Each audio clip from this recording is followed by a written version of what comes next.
Hello everyone, welcome to my channel. बेटा आज हम करेंगे क्लास 8th की विज्ञान की जो आपकी बुक है उसका चैप्टर 18 अध्याय 18 करेंगे 18 वायु तथा जल का प्रदूषण। तो चलिए स्टार्ट करते हैं इसको हम। पहेली और भुजो यह जानकर फूले नहीं समा रहे थे कि आगरा का ताजमहल संसार के 7 आश्चर्यों में से एक है, परंतु यह देख सुनकर वह दुखी थे कि सफ़ेद संगमरमर की इस इमारत की भव्यता को इसके चारों ओर के क्षेत्र के वायु प्रदूषण से खतरा है। वे यह जानने के लिए उत्सुक थे, मतलब जो ताजमहल है वो उस ताजमहल को उसके आसपास के जो क्षेत्र थे उनके वायु प्रदूषण से खतरा था। तो वो जानना चाहते थे कि जो वायु और जो जल प्रदूषण है उससे निपटने के लिए क्या किया जा सकता है। ठीक है, तो चलिए पढ़ लेते हैं। हम सब जागरूक हैं कि हमारा पर्यावरण अब वैसा नहीं है जैसा पहले था। हमारे बड़े बूढ़े नीले आकाश तथा स्वच्छ जल एवं शुद्ध वायु के विषय में बातचीत करते थे जो उनके समय में उपलब्ध थी। जनसंचार के साधन पर्यावरण की गुणवत्ता में निरंतर हो रही गिरावट को विषय में नियमित रूप से जानकारी देते रहते हैं। यानी कि क्या है कि जो हमारे बड़े बूढ़े का मतलब हमारे जो दादा दादी थे और उनके भी ग्रैंड पेरेंट जो थे उनके टाइम में क्या होता था, जो आकाश होता था एकदम क्लीन होता था, कोई भी प्रदूषण नहीं होता था, जो जल और हवा मिलती थी वो बहुत ही शुद्ध मिलती थी। ठीक है, और आजकल जनसंचार मतलब न्यूज़ वगैरह में हम न्यूज़ की वजह से हम देखते आ रहे हैं, जानते आ रहे हैं कि जो हमारा पर्यावरण है उसकी जो गुणवत्ता है यानी कि जो उसकी शुद्धता है उसमें निरंतर गिरावट आ रही है, पोल्यूशन बढ़ता जा रहा है।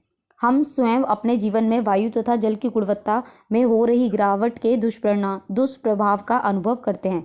उदाहरण के लिए श्वसन रोगों से पीड़ित व्यक्तियों की संख्या निरंतर वृद्धि हो रही है।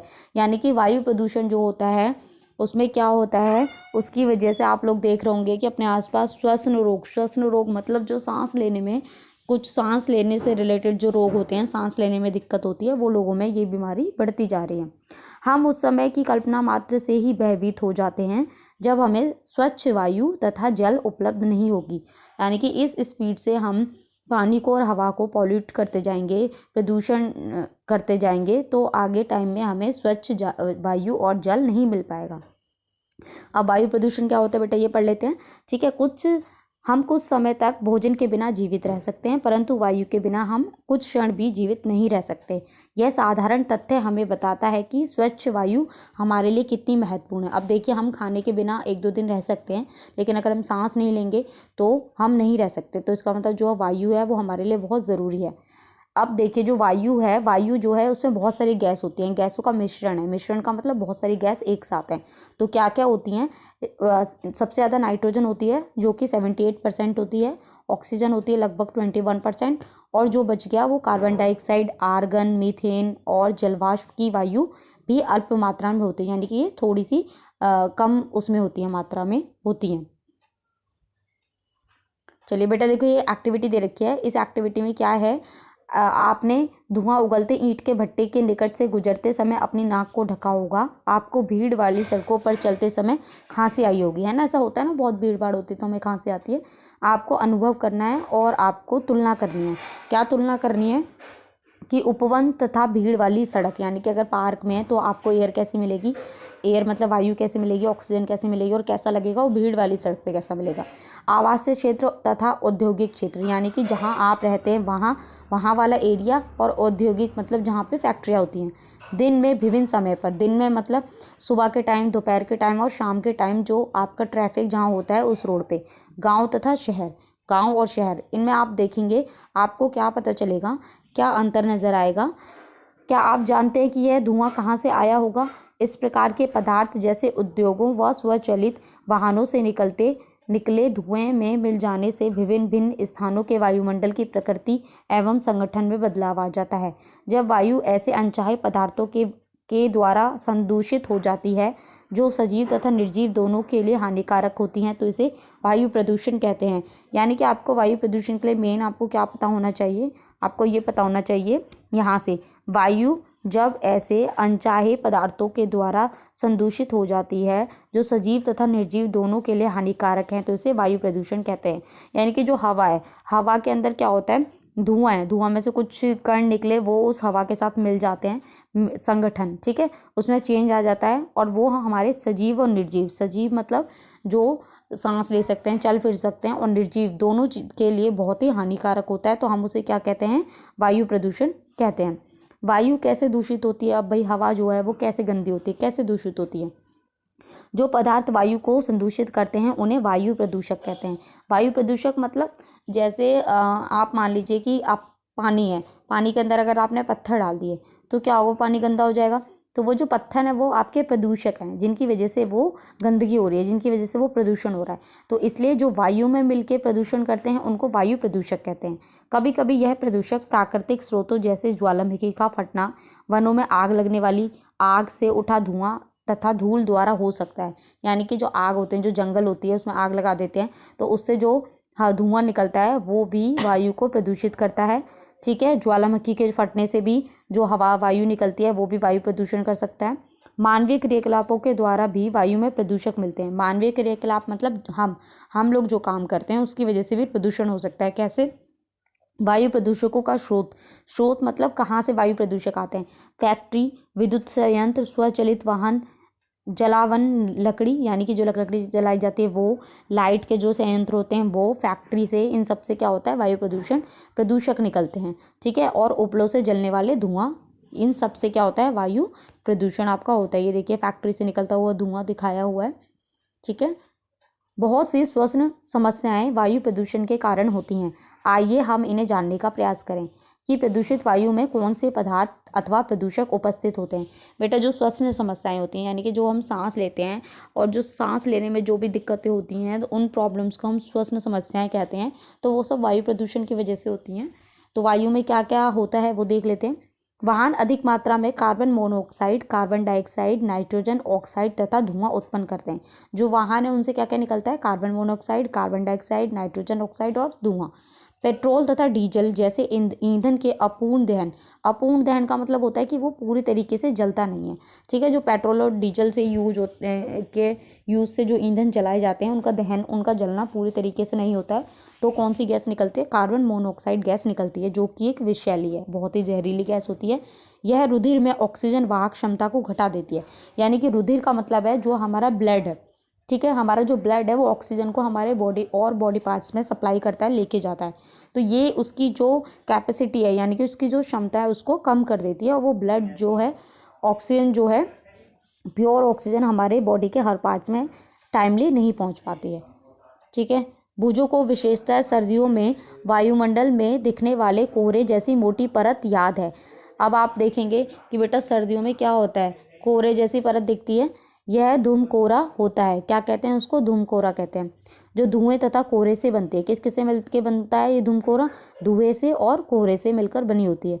धुएं में नाइट्रोजन के ऑक्साइड उपस्थित होते हैं जो अन्य वायु प्रदूषकों जैसे कोहरे के संयोग से धूम कोहरा बनाते हैं। अब धूम कोहरा कैसे बनता है, धूम कोहरा बनता है जो नाइट्रोजन के ऑक्साइड होते हैं उनके साथ मिलके, ठीक है। इसके कारण सांस लेने में क्या क्या प्रॉब्लम होती है, आपने देखा ना, कोहरा जो होता है, धूम कोहरा जो होता है, उससे क्या क्या प्रॉब्लम हो सकती है। सांस लेने में कठिनाई हो सकती है, कठिनाई वाले रोग हो सकते हैं, दमा, खांसी, बच्चों में सांस लेने के साथ हरहराहट उत्पन्न हो सकती है ना। ऐसा होता है ना, हम कहते हैं भाई ये पोल्यूशन हो रहा है, वाइट लेयर सी नज़र आती है, तो आँखों में भी ईचिंग होती है, उससे सांस लेने में प्रॉब्लम होती है, खांसी वगैरह भी होती है। बहुत से उद्योग भी वायु प्रदूषण के लिए उत्तरदायी होते हैं। उद्योग मतलब जो फैक्ट्रियाँ होती हैं वो भी वायु प्रदूषण के लिए उत्तरदायी होती हैं। कैसे, पेट्रोलियम परिष्करणालय सल्फर डाइऑक्साइड तथा नाइट्रोजन ऑक्साइड जैसे गैसीय प्रदूषकों का मुख्य स्रोत हैं। यानी कि जो आपकी फैक्ट्रियाँ होती हैं वो क्या करती हैं, ठीक है। तो अब आप देखिए क्या होता है, जो पेट्रोलियम, जहाँ जिन फैक्ट्रियों में पेट्रोलियम का उत्पादन होता है, पेट्रोलियम बनता है, तो उसमें से सल्फर डाइऑक्साइड और नाइट्रोजन डाइऑक्साइड जैसी गैस निकलती हैं जो कि बहुत ही हानिकारक हैं। विद्युत संयंत्र, विद्युत मतलब जहाँ लाइट वाइट की फैक्ट्रीज होती हैं उनमें क्या होता है, कोयला जैसे ईंधन के दहन से कोयला जलता है और कोयला जलने से क्या होता है, सल्फर डाइऑक्साइड बनती है। यह फेफड़ों को स्थायी रूप से क्षतिग्रस्त करने के साथ साथ श्वसन समस्याएं भी उत्पन्न कर सकते हैं। यानी कि जो सल्फर डाइऑक्साइड है उससे क्या क्या प्रॉब्लम हो सकते हैं, फेफड़ों में प्रॉब्लम हो सकते हैं, सांस की प्रॉब्लम हो सकती है, ठीक है। चलिए आगे देखते हैं। एक अन्य प्रकार का प्रदूषक है जो आपको पता होना चाहिए, बहुत ही इंपॉर्टेंट है, क्लोरोफ्लोरोकार्बन, जिसको ऐसे शॉर्ट में CFC लिखते हैं। इसका उपयोग कहाँ कहाँ होता है? रेफ्रिजरेटर में, एयर कंडीशनर तथा एरोसोल फुहार में होता है। ठीक है, जो क्लोरोफ्लोरोकार्बन है कहाँ यूज़ होते हैं? रेफ्रिजरेटर यानी कि आपके फ्रिज में, AC में, और एरोसोल फुहार में यूज़ होते हैं।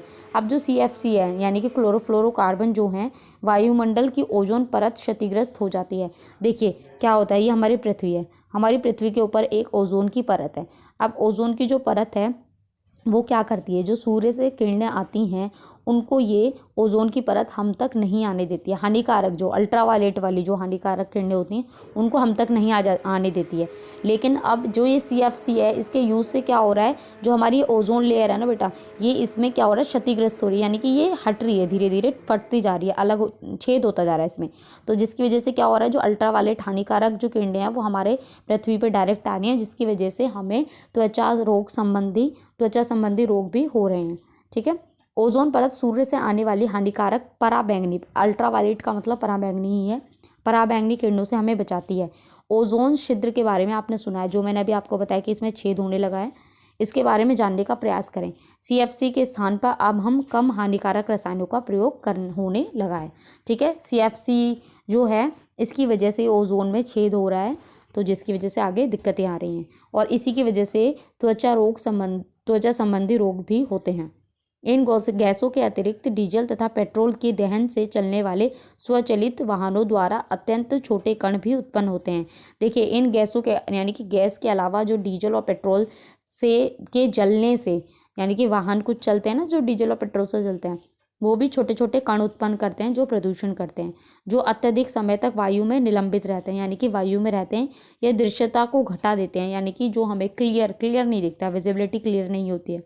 सांस लेने पर यह शरीर के भीतर पहुंचकर रोग उत्पन्न करते हैं। ये कण इस्पात निर्माण तथा खनन जैसी औद्योगिक प्रक्रमों द्वारा भी उत्पन्न होते हैं। यानी कि ये जो छोटे छोटे कण हैं, जो फैक्ट्रियाँ होती है जहाँ पे लोहे का, इस्पात का काम होता है, खनन मतलब लोहा निकालना, खोदना, इन सब का जो भी काम होता है, आपकी धातुओं का जो काम होता है, उनमें उनकी जो फैक्ट्रियाँ होती हैं उनमें भी ये छोटे छोटे कण निकलते हैं। विद्युत संयंत्रों से निकलने वाली राख के अति सूक्ष्म कण भी वायुमंडल को प्रदूषित करते हैं। जो लाइट जो होती है, लाइट संयंत्र जहाँ बनते हैं उनका वहाँ से भी राख निकलती है, और उसके अंदर भी छोटे छोटे कण होते हैं जो वायुमंडल को क्या करते हैं, आपके प्रदूषित करते हैं। अब देखिए, ताजमहल का अध्ययन पढ़ लेते हैं हम। पिछले 2 दशक से अधिक समय में से पर्यटकों को सर्वाधिक आकर्षित करने वाला भारत के आगरा शहर में स्थित ताजमहल चिंता का विषय बना हुआ है। देखिए, जो आपका ताजमहल है, आपने देखा होगा, वो बहुत ही सुंदर है, वाइट पत्थर का बना हुआ, वाइट मार्बल का, वो उसी लिए प्रसिद्ध है, लोग इसलिए देखने जा रहे हैं। लेकिन अब क्या हो रहा है, धीरे धीरे वो जो उसकी मार्बल की वाइटनेस है वो येलो होती जा रही है, उसका कलर चेंज होता जा रहा है। वो सब क्यों हो रहा है? वो इस वायु प्रदूषण की वजह से ही हो रहा है। विशेषज्ञों ने यह चेतावनी दी है कि वायु प्रदूषक इसके सफ़ेद संगमरमर को बदरंग कर रहे हैं। अतः वायु प्रदूषण द्वारा केवल सजीव ही प्रभावित नहीं होते, किंतु भवन, स्मारक तथा प्रतिमाएं जैसी निर्जीव वस्तुएं भी प्रभावित होती हैं। इसका मतलब क्या है कि ऐसा नहीं है कि वायु प्रदूषण की वजह से हम सजीव वस्तुएं, यानी कि हम हो गए, मानव हो गए, पेड़ पौधे हो गए, उन्हीं को नुकसान हो रहा है, निर्जीव वस्तुओं को भी नुकसान होता है। जैसे अभी आपने देखा, भवन हो गया, स्मारक हो गया, जो भी पत्थर हैं, प्रतिमाएं मतलब मूर्ति जो बनी होती हैं, उनको भी नुकसान हो सकता है। आगरा तथा इसके चारों ओर स्थित रबड़ प्रक्रमण, स्वचालित वाहन, रसायनक और विशेषकर मथुरा तेल परिष्करणों जैसे उद्योग सल्फर डाइऑक्साइड तथा नाइट्रोजन ऑक्साइड जैसे प्रदूषकों को उत्पन्न करने के लिए उत्तरदायी रहे हैं। आगरा में क्या है, आगरा में बहुत सारी फैक्ट्रियाँ हैं, रबड़ की फैक्ट्री हो गई, वाहन, रसायनक, केमिकल फैक्ट्री वगैरह हो गई, और सबसे मेन है मथुरा तेल परिष्करण, यानी कि तेल जो निकलता है उसकी फैक्ट्री। वो जो हैं सबसे ज़्यादा पोल्यूशन करते हैं, और उनसे कौन सी गैस निकलती है? सल्फर डाइऑक्साइड और नाइट्रोजन डाइऑक्साइड, ये 2 प्रदूषक निकलते हैं। ये गैसें वायुमंडल में उपस्थित जलवाष्प से अभिक्रिया करके सल्फ्यूरिक अम्ल और नाइट्रिक अम्ल बनाती है। देखिए, आपको पता होना चाहिए ये चीज़ कि जो आपका सल्फर डाइऑक्साइड है, ये जलवाष्प में मिलके आपके क्या बनाती है? सल्फर डाइऑक्साइड जो है आपकी बनाती है सल्फ्यूरिक अम्ल। ठीक है, और जो आपका नाइट्रोजन ऑक्साइड है, ये आपकी बनाती है नाइट्रिक अम्ल। किसके साथ मिलके बनाती है? जलवाष्प के साथ, यानी कि जल की बूंदों के साथ मिलके क्या बनाती है? नाइट्रिक ऑक्साइड बनाती है। ठीक है, सल्फर डाइऑक्साइड और नाइट्रोजन ऑक्साइड, ठीक है। यहाँ पे देखिए नाइट्रिक अम्ल अम्ल बनाती है। अम्ल आपको पता ही है एसिड होता है, और जो अम्ल होता है वो बहुत ही हानिकारक होता है, हर किसी के लिए हानिकारक होता है। लेकिन कुछ अम्ल वो ऐसे भी होते हैं जिनका फ़ायदा होता है। ये वर्षा को अम्लीय बनाकर वर्षा के साथ पृथ्वी पर बरस जाते हैं। देखिए ये क्या करते हैं, वर्षा के साथ यानी कि जब बारिश होती है उसके साथ ये सल्फ्यूरिक अम्ल और नाइट्रिक अम्ल मिल जाते हैं और बारिश के साथ पृथ्वी पे बरसने लगते हैं। इसको क्या कहते हैं, अम्ल वर्षा कहते हैं। ठीक है, अम्ल वर्षा, ये आपको पता होना चाहिए, इसको अम्ल वर्षा कहते हैं। यहाँ से आप लिख सकते हैं इसको। अम्ल वर्षा के कारण स्मारक या संगमरमर का संक्षारण होता है, यानी कि क्या होता है, जो संगमरमर है, जो पत्थर है, वो खराब होने लगता है।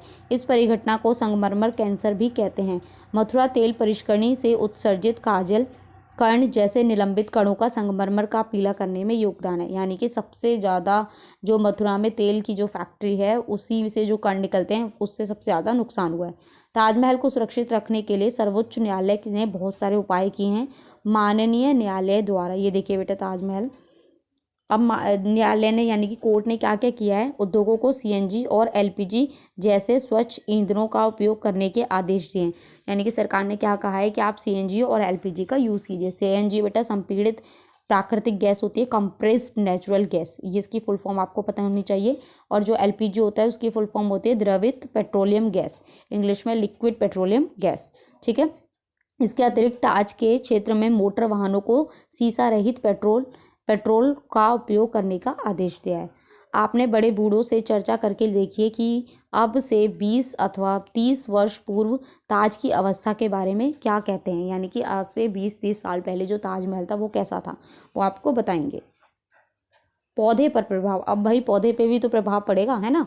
चलिए, क्या प्रभाव पड़ता है, सूर्य की जो किरणें हैं वायुमंडल से गुजरने के पश्चात पृथ्वी की सतह को गर्म करती हैं। ये देखिए, ये आपकी पृथ्वी हो गई, ये आपका सूर्य हो गया, इसकी जो किरणें हैं पृथ्वी को क्या करती हैं, गर्म करती हैं। पृथ्वी पर पड़ने वाली सूर्य की विकिरण का कुछ भाग पृथ्वी, अब देखिए क्या होगा, कुछ भाग तो ये जो पृथ्वी अवशोषित कर लेगी, कुछ ये वापस भेज देती है।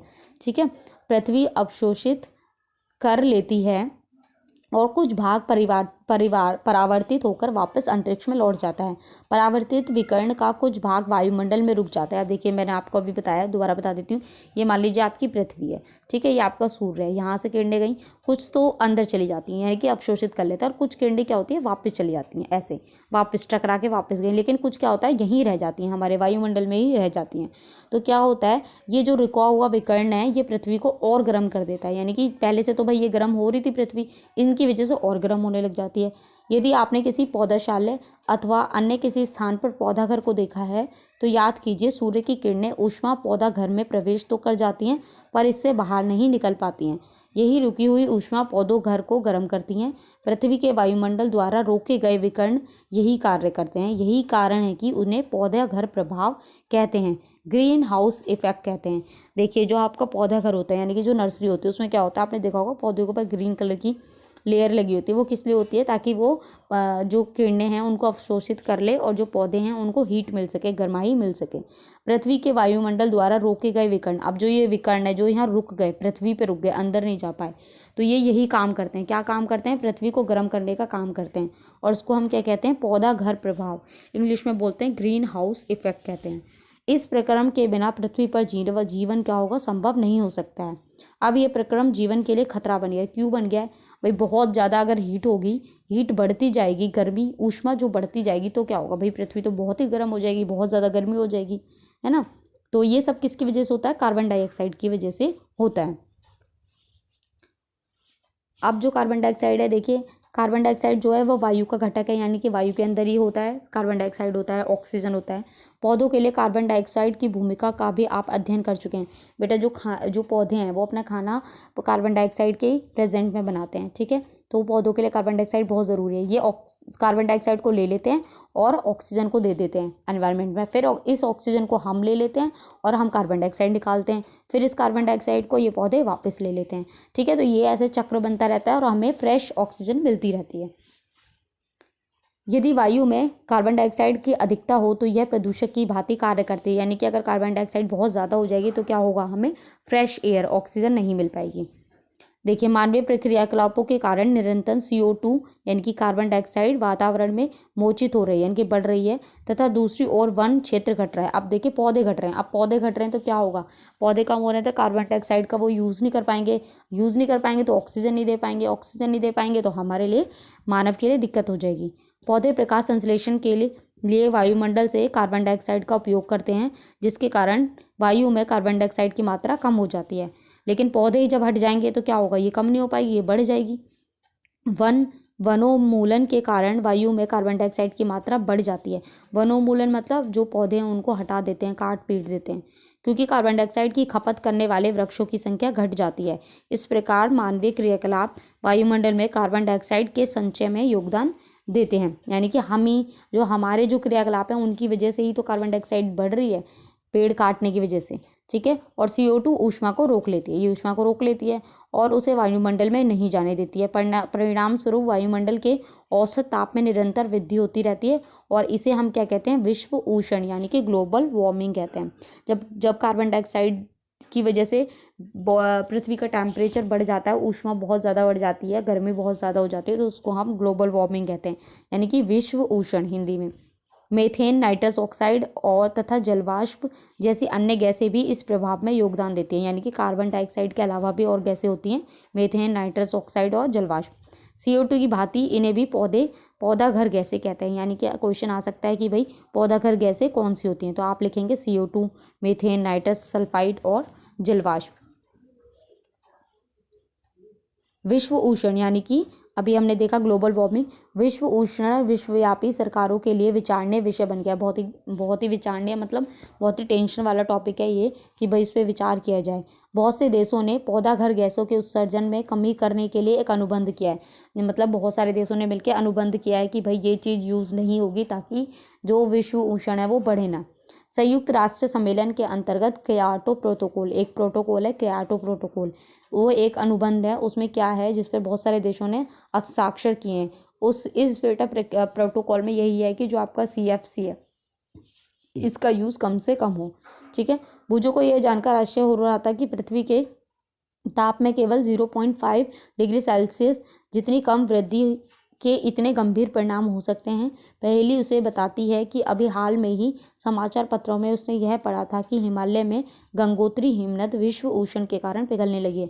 देखिए, विश्व उष्ण का मतलब हुआ टेम्परेचर बढ़ना। जब गर्मी बहुत ज़्यादा होगी तो क्या होगा, बर्फ़ तो पिघलने लगेगी, तो इसलिए ये जो क्या है, ये पिघलने लगी है हिमालय की जो बर्फ़ है।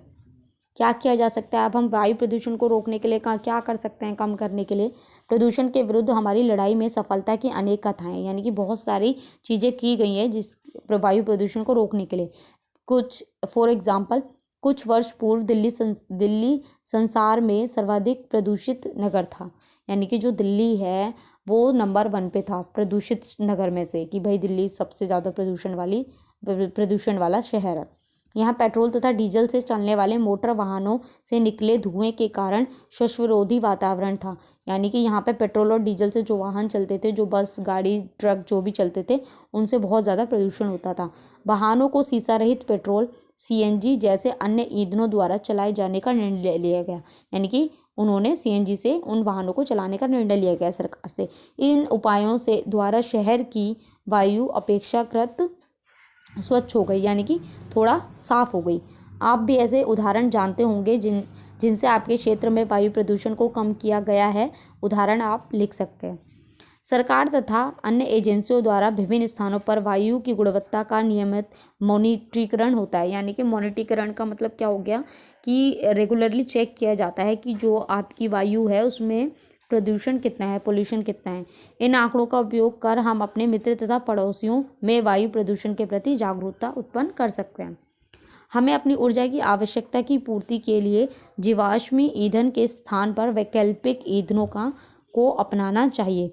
देखिए, ईंधन जो होते हैं जीवाश्म ईंधन, जैसे उपले हो गए, ये सब हम जलाते हैं तो उससे भी तो बहुत धुआं होता है, तो उसके बदले हम वैकल्पिक ईंधन मतलब सौर ऊर्जा, जल ऊर्जा, पवन ऊर्जा से जो ऊर्जा मिलती है उससे उस ईंधन का हम यूज़ कर सकते हैं। सौर ऊर्जा सन से जो मिलती है, सूर्य से, जल ऊर्जा जो जल से मिलती है, पवन ऊर्जा जो वायु से मिलती है, हवा से मिलती है। हमारे थोड़े से योगदान से पर्यावरण की अवस्था में विशाल अंतर उत्पन्न हो सकता है। अगर हम थोड़ा थोड़ा योगदान दें तो बहुत फ़र्क पड़ सकता है। हम पेड़ लगा सकते हैं तथा पड़ोस में लगे वृक्षों को पोषण कर सकते हैं। देखिए हम क्या कर सकते हैं, छोटे छोटे पेड़ लगा सकते हैं और हमारे आसपास जितने भी पेड़ पौधे हैं उनकी देखभाल कर सकते हैं। क्या आपने वन महोत्सव के बारे में पढ़ा है? बेटा वन महोत्सव तो आप सभी ने सुना होगा, स्कूल में बहुत अच्छे से मनाया जाता है। जुलाई के महीने में मनाया जाता है और इस दिन सभी क्या करते हैं, पौधे लगाते हैं, वृक्ष लगाते हैं। ये देखिए यहाँ पे बच्चे बड़े सब पौधे लगा रहे हैं इसमें। बूझो तथा पहेली एक बार ऐसे स्थान से गुजरे जहाँ कुछ लोग सूखी पत्तियां जला रहे थे। उन्हें खांसी आने लगी क्योंकि समस्त क्षेत्र धुएं से भरा था। अब देखिए वो जहाँ से निकल रहे थे वहाँ क्या कर रहे थे लोग, जो सूखी पत्तियां थी उनको जला रहे थे। अब जलाने से क्या होगा, धुआं होगा, तो सारे में धुआं होने लगा और उन्हें खांसी आने लगी। पहेली ने सोचा कि जलाने से अच्छा विकल्प है इन्हें कंपोस्ट पिट में डालना। देखिए कंपोस्ट पिट का मतलब कि भाई गड्ढा कर दिया और उन सूखी पत्तियों को उनके अंदर दबा दिया, तो वो अच्छा सॉल्यूशन है। अब नेक्स्ट टॉपिक है बेटा आपका जल प्रदूषण। तो मैंने इस वीडियो में फ़िलहाल वायु प्रदूषण के टॉपिक को कंप्लीट किया है। इसका ही पार्ट 2 आएगा, जो पार्ट 2 मैं सेकेंड वीडियो बनाऊंगी, पार्ट 2 के नाम से आएगी। उसमें हम जल प्रदूषण डिस्कस करेंगे। तो यहाँ आपकी ये वायु प्रदूषण कंप्लीट होता है। आई होप आपको अच्छे से समझ में आया हो। तो प्लीज़ चैनल को लाइक करें, सब्सक्राइब करें, कमेंट करें। Thank you.